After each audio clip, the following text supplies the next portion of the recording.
رب العالمين الرحمن الرحيم مالك يوم الدين إياك نعبد وإياك نستعين اهدنا الصراط المستقيم صراط الذين أنعمت عليهم غير المغضوب عليهم ولا الضالين آمين. بسم الله الرحمن الرحيم الحمد لله رب العالمين والصلاة والسلام على أشرف المرسلين سيدنا ونبينا محمد بن عبد الله رسول الأمين وعلى آله وأصحابه ومن تبعهم بإحسان إلى يوم الدين. سبحانك لا علم لنا إلا ما علمتنا إنك أنت العليم الحكيم. رب اشرح لي صدري ويسر لي أمري واحلل عقدة من لساني يفقه قولي. رب يسر ولا تعسر رب يتمم بخير وبعد. قال المصنف والشارح رحمهم الله تعالى ونفعنا بعلومهما وعلوم مشايخنا في الدارين آمين. قضيتان متعارضتان لسيدنا إبراهيم عليه السلام. Dua qadiyah atau isu yang bertentangan yang berlaku kepada Sayyidina Ibrahim alaihi salam. Masih lagi dalam hadis yang ke-15 dalam Matan Arba'in Nawawiyah syarahan Al-Imam Muhammad Al-Jurdani radhiyallahu ta'ala anhu. Wattafaqa lahu qadiyatani muta'aridatan syukira fi wahidatin wa utiba fi ukhra.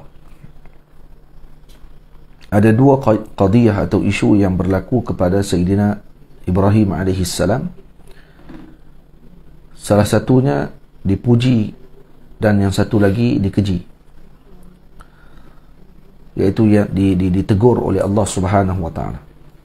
Ammal ula, ini isu yang berlaku yang pertama yang dipuji Nabi Allah Ibrahim alaihi salam, fa innahu nazala bihi rajulun min abadatil awthani fa akramah.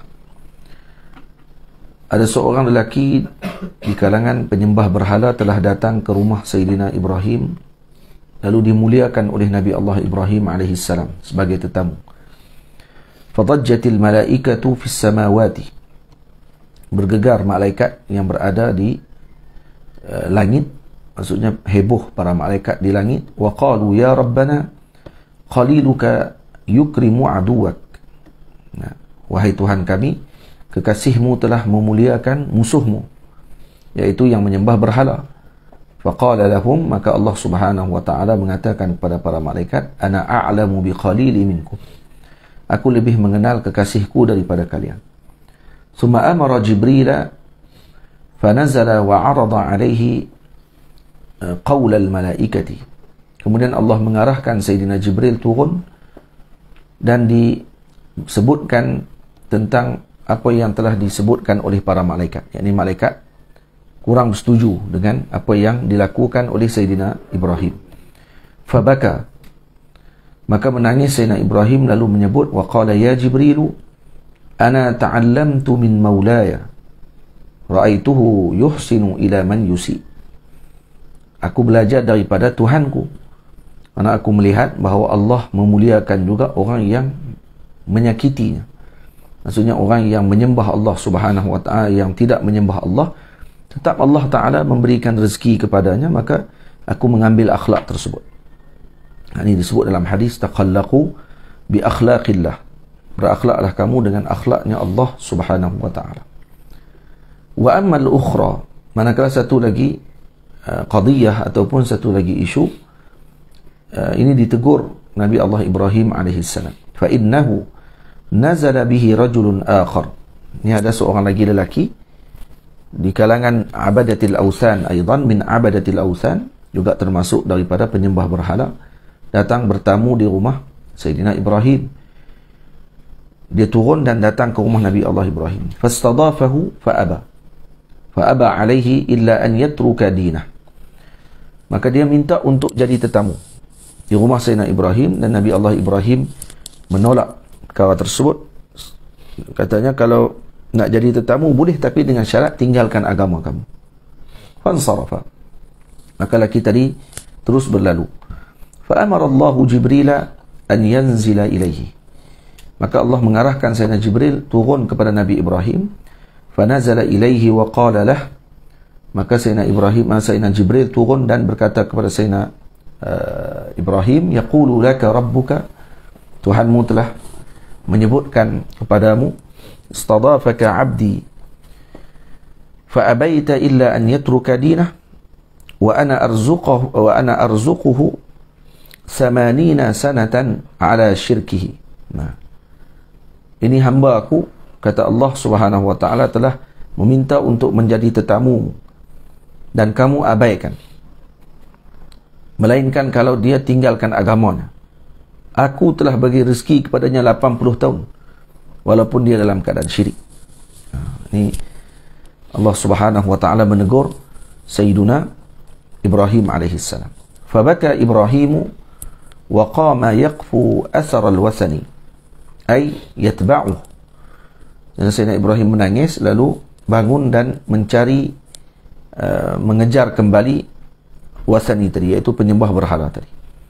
Ila an lahiqa bihi, sehinggalah bertemu dengan penyembah berhala tersebut. Fa arada alaihi ruju'a, maka beliau minta untuk kembali semula ke rumahnya jadi tetamu. Fa aba illa an yukhbirahu bisababi dhalik. Dia tak mau, dia kata, melainkan kamu kena maklum dulu kenapa kamu kembali untuk suruh aku balik semula ke rumah kamu tanpa syarat. Pelik, kata dia. Faqala lahu Ibrahim, kata Sayyidina Ibrahim Khalilullah, inna Allah atabani fik, Allah telah menegurku dengan sebab kamu. Wa akhbarahu, dan dimaklumkan tentang teguran tersebut, yang Allah telah menyebut bahawa aku telah memberikan rezeki kepada lelaki tadi 80 tahun tanpa meminta kepada dia untuk tidak sedikit pun Allah Subhanahu wa taala berasa dengan perkara tersebut.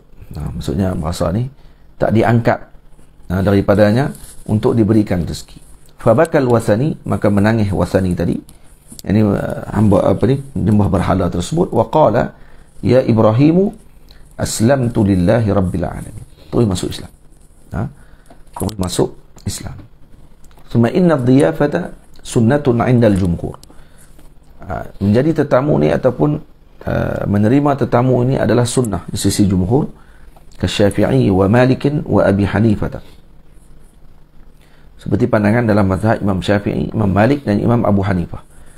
Wa dhahaba Ahmad wal Laits ila wujubiha li muslimin musafirin fi qaryatin yawman wa laylatan qadra kifayatihi wa dabbatihi ma'a inzalihi fi baytihi in lam yakun hunaka masjidun wa nahwuhu.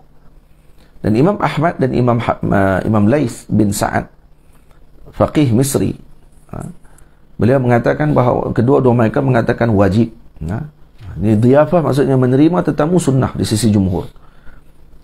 Manakala di sisi Imam Ahmad dengan Imam Laits, wajib menjadikan seorang tadi tetamu kalau dia seorang Muslim dan dia bermusafir, yang datang ke kampung kita berapa hari? Sehari semalam, sekadar untuk kecukupan dia dan juga untuk rehat binatang dia.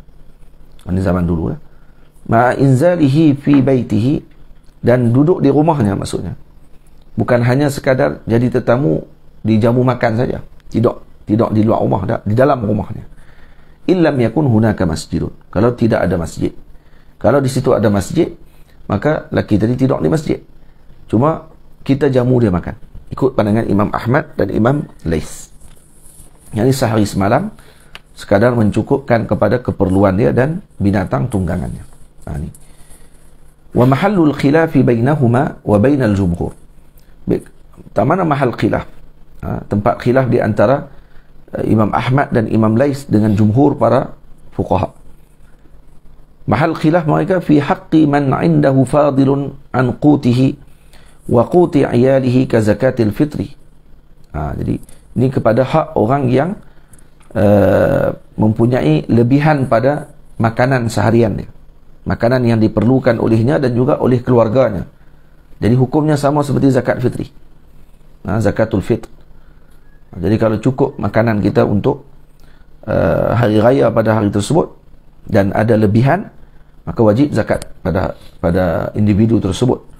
Manakala kepada lain daripada orang yang tersebut, iaitu tidak cukup makanan untuk hari esoknya, untuk dia dan keluarga dia sendiri, fala dhiyafata alaihi, maka tak wajib bagi dia untuk menerima seseorang menjadi tetamu. Itu maksudnya. Tamam. Wa yanbaghi lidhaifi, dan hendaklah bagi seorang yang bertamu di rumah orang tadi, alla yazida fi iqamatihi ala 3 ayyamin, iaitu tidak menambah duduknya di rumah tuan rumah tersebut lebih daripada 3 hari. Illa idza alaha alaihi man adhafahu an qulusi qalbihi wa ya'lamu dhalika bil qara'in, melainkan kalau tuan rumah tadi yang memujuknya untuk dia tetap duduk di rumahnya dengan sepenuh hati, maksudnya, dan diketahui perkara tadi dengan sepenuh hati tadi dengan qara'in, ada qarinah dia, ada petanda dia, ada petunjuk dia. Tapi kalau dia nampak macam pali dan seumpamanya, jadi sebaiknya untuk tidak duduk di situ lebih daripada 3 hari. Dan kalau tengok, kalau kita duduk dalam rumah orang, kita dengar dah kadang ada suara-suara dalam rumah yang duk sebut, kan? Isteri dia ke, anak-anak dia ke sebut dan seumpamanya, jadi susah dan umpamanya, maka tu qarinah-qarinah yang menunjuk untuk kita kena bersegera keluar daripada rumah tersebut selepas waktu yang disebutkan ini, iaitu jangan lebih pada 3 hari. Wa yanbaghi lahu an yansarifa tayyiban nafsi wa in jara fi haqqihi taqsir, dan hendaklah bagi tetamu tersebut ketika dia berlalu daripada rumah tuan rumah tadi, berlalu dengan perasaan yang senang hati, walaupun berlaku taksir, kekurangan daripada layanan tuan rumah tersebut, li'annahu min husnil khuluq wat tawadhu, itu termasuk daripada akhlak yang baik dan itu dikira sebagai tawadhu. Wa hadzal haditsu haditsun 'azimun tatafarra'u minhu adabul khairi. Jadi hadis ni hadis yang agung. Tak macam kita ni celek je mata, buka kitab ya, tutup tu jadi macam orang panggil apa, automatik lah. Dan sepanjang bateri nak habis, pasang-pasang orang panggil apa, plug tu, terus dia pun malak bagi bateri penuh tu. Hadzal hadis hadisun azimun tatafarra'u minhu adabul khairi. Jadi hadis ni hadis yang agung yang terpecah daripadanya adab-adab kebaikan yang banyak. Wa qila fihi, dikatakan innahu nisful islami. Jadi hadis ni adalah setengah daripada Islam. Man kana yu'minu billahi wal yawmil akhir falyaqul khairan aw liyasmut. Man kana yu'minu billahi wal yawmil akhir falyukrim jarahu. Man kana yu'minu billahi wal yawmil akhir apa dia? Falyukrim jarahu. Lepas tu falyukrim dhaifah. Tidak. Sama, yukrim 2 kali, no? Falyukrim dhaifahu falyukrim jarahu. Tamam.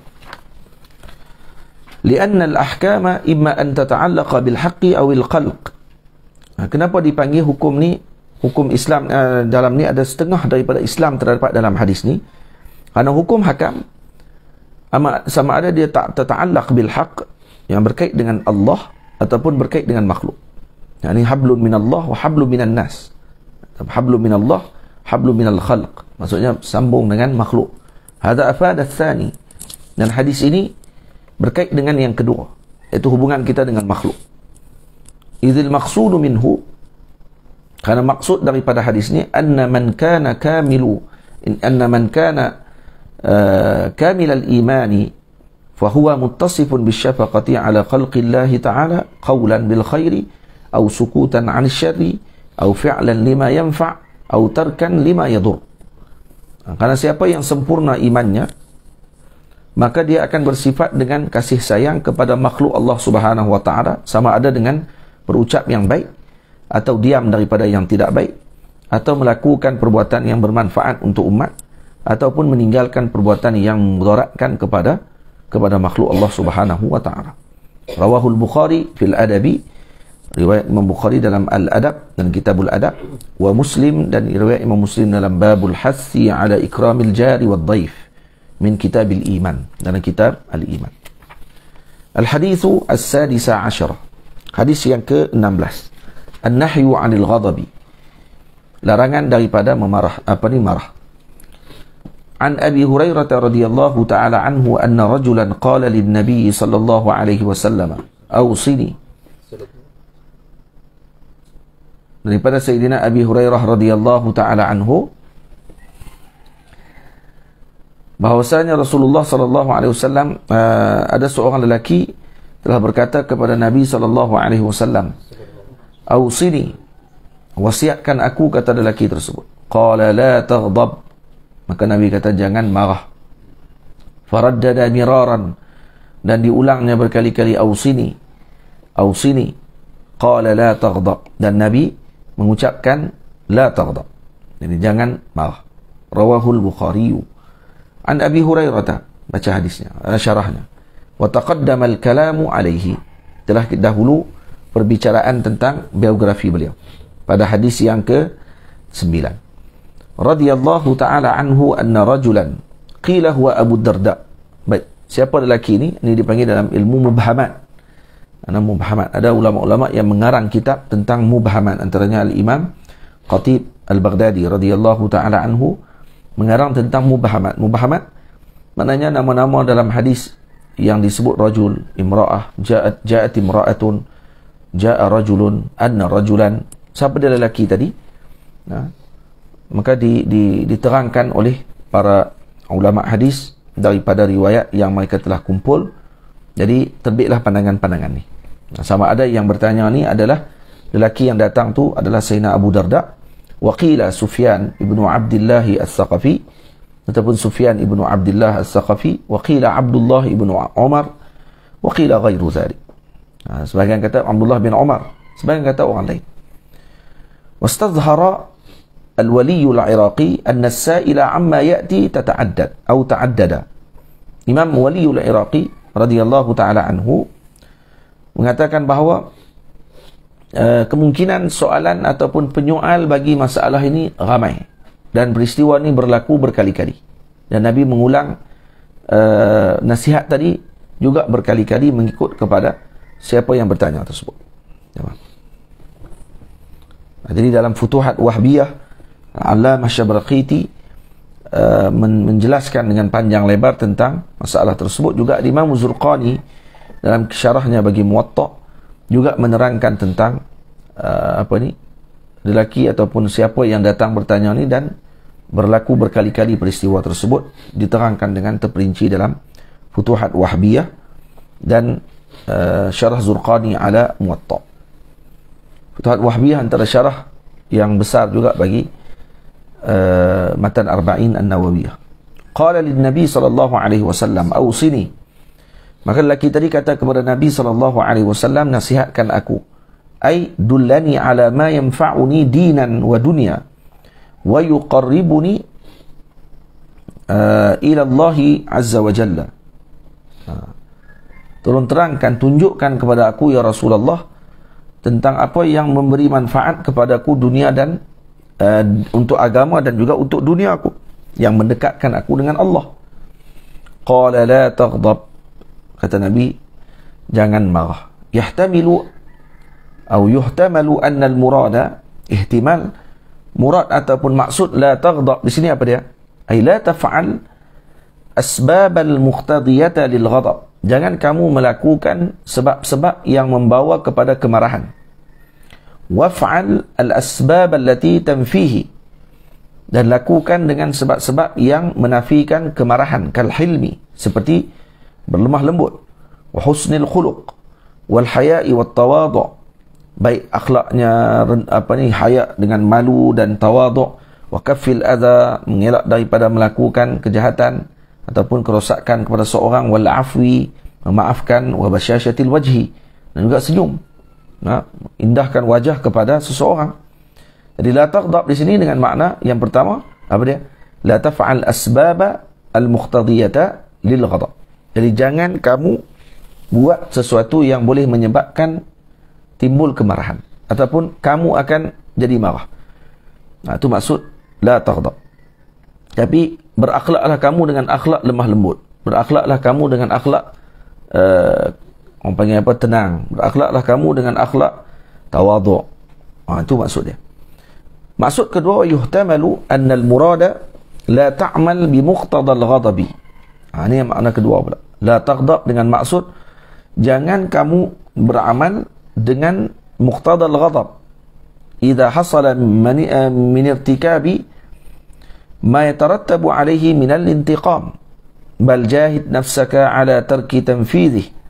Ini jangan kamu melaksanakan kemarahanmu tersebut. Kalau berlaku sesuatu yang membawa kepada kemarahan tersebut akan dilaksanakan. Bal jahid nafsaka. Bahkan hendaklah kamu bermujahadah dirimu ala tarki tanfidhi, untuk kamu tinggalkan daripada bersikap marah. Bi an takzima ghaidhak bil hilmi wal khawfi min Allah Ta'ala.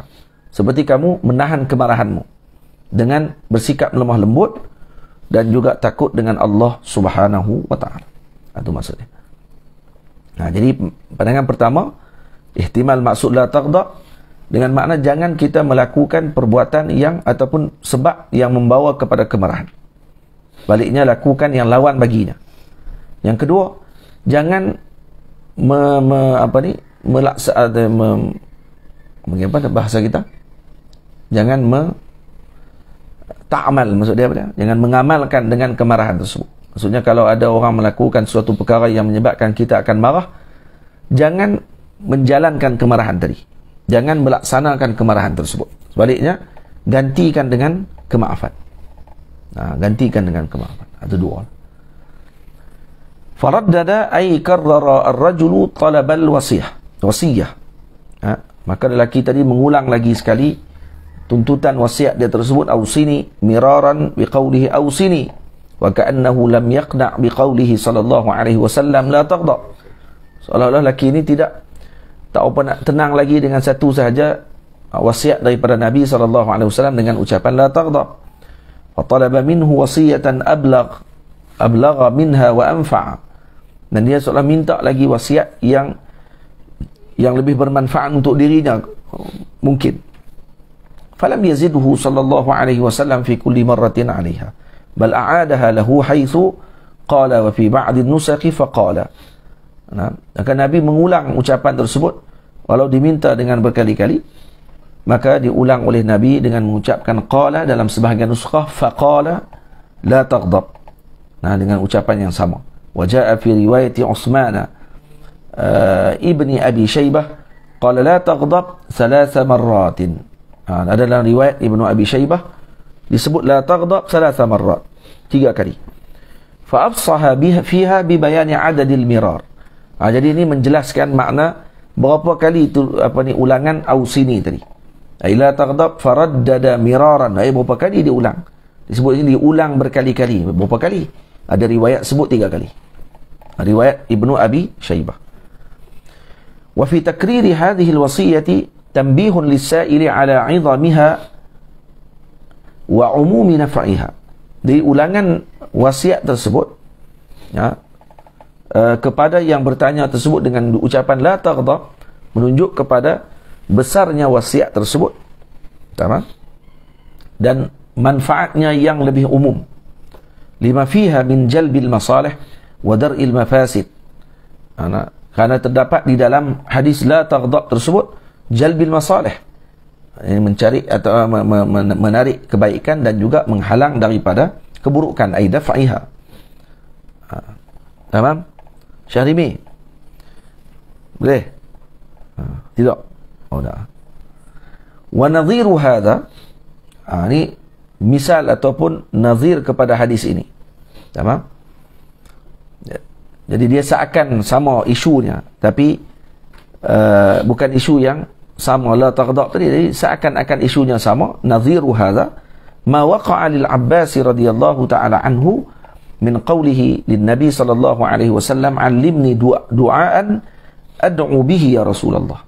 Sayyidina Abdullah bin Abbas, Sayyidina Abbas, bapa saudara Rasulullah, jumpa dengan Nabi dan berkata, ajarkan kepada aku satu doa yang aku boleh berdoa dengannya wahai Rasulullah. Faqala Rasulullah sallallahu alaihi wasallam, faqala sallallahu alaihi wasallam, salillah al-afiyata. Mintalah kepada Allah dengan afiah. Nah, minta dengan afiah. Macam mana doa minta afiah? Apa ni? Macam mana? Afiah ada doa dia. Allahumma inni ala zikrika. Tak, bukan apa dia? Allahumma inni as'aluka al-afwa wal afiyah. Itu antara doa dia. Fa'awadahu al-Abbas miraran. Sayyidina Abbas minta lagi sekali. Faqala lahu ya Abbas, ya amma Rasulillah sallallahu alaihi wasallam. Wahai Abbas, wahai bapa saudara Rasul sallallahu alaihi wasallam, salillah al-afiyah fid dunya wal akhirah. Mintalah afiah kepada Allah Subhanahu wa taala di dunia dan akhirat. Fa innaka idza u'tita al-afiyata fid dunya wal akhirah u'tita kulla khairin. Kalau kamu diberi afiah di dunia dan akhirat, maka kamu diberikan dengan kebaikan seluruhnya. Wa fi riwayatin qala rajulun, ya Rasulullah, 'allimni 'amalan yudkhiluni al-jannata. Sama juga. Jadi dia minta ulang berkali-kali juga. Qala la taghdab. Fa'ada 'alaihi al-qawla faqala la taghdab. Summa qala lahu, Nabi ulang lagi sekali. Dia minta lagi, 'allimni 'amalan yudkhiluni al-jannah. Ajarkan aku amalan yang masukkan aku ke dalam syurga. Nabi kata jangan marah. Dia kata lagi, ajarkan lagi aku ya Rasulullah amalan yang boleh masukkan aku ke dalam syurga. Nabi kata jangan marah. Maqala lahu astaghfirillah ta'ala. Mintalah ampun kepada Allah. Kemudian Nabi tambah, qabla salatil asri 70 marratan yukaffir anka dhunuba 70 aman. Ini Nabi beritahu kata kalau kamu minta ampun kepada Allah sebelum solat asar 70 kali. Ini boleh beramai. Sebelum solat asar 70 kali istighfar. Astaghfirullah al-azim. Atau astaghfirullah saja. Astaghfirullah, astaghfirullah, astaghfirullah. Itu saja. 70 kali sebelum asar. Yukaffir anka dhunuba 70 aman. Akan dikafarahkan dosamu selama 70 tahun. Itu dia. 70 tahun. Ada besar ni. Kelebihan yang besar. Qala fa in lam ta'ti alayya dhunub. Fa in lam ta'ti alayya dhunubu 70 aman. Kalaulah saya tak ada dosa selama 70 tahun tu macam mana pula? Umur baru 30. Macam Ilham? Umur baru 17. Gelak. Ingat tua pada tu. Contohlah kan. Kalau itu macam mana pula ni sampai 70 tahun ni? Qala yughfar li ummik. Diampunkan bagi ibumu pula. Digabung sekali dengan ibu. Qala ma laha zalik. Kalau kata ibu pun tak cukup sampai tahun tu. Qala li abika. Gabung dengan ayah pula sekali. Itu dia. Qala wa ma lahu zalik. Ma lahu zalik. Kalau kata ayah pun tak cukup sampai tahun 70 tu tak habis lagi. Qala li ikhwanik. Qala na'am. Kepada teman-temanmu pun akan masuk sekali dia punya kelebihan tadi. Diampunkan dosa 70 tahun tadi. Digabung sekali dengan ibu kita, digabung sekali dengan ayah kita. Kalau kata orang panggil apa, masa kehidupan kita tadi tak sampai 70 tu. Jadi ataupun dosa kita tak sampai 70 tahun, maka akan dimohon ampun bagi orang lain pula. Gabungkan sekali. Ini amalan besar ni. Jadi jangan ditinggalkan perkara tersebut. Hadis ini diriwayatkan dalam Al-Imam Abu Nu'aim dalam Hilyatul Awliya, dan juga Al-Imam Khatib Al-Baghdadi dalam kitabnya Tarikh, dan juga hadis ini diriwayat daripada Sayyidina Anas bin Malik dengan seumpama riwayat tersebut. Baik. InsyaAllah pada malam ni kita akan sambung perbahasan al-ghadab wa dawa'uhu al-mani'u wal-rafi'u. Ghadab, kemarahan, dan ubatnya. Dia ada dua jenis ubat bagi marah. Ubat yang menghalang dan ubat yang mengangkat bagi kemarahan. Dia ada yang menghalang marah, dia ada yang mengangkat terus marah, membuang kemarahan terus. Mana apa dia ubat dia? Malam ni insya-Allah kita akan bicarakan. Insya-Allah taala. Kalau dipanjangkan umur. Amin ya rabbal alamin. Jadi apa ni, insya-Allah kita bertemu pada malam ni lah, pada petang ni. Lepas asar nanti kita akan baca kitab ini. Wassalamualaikum warahmatullahi wabarakatuh.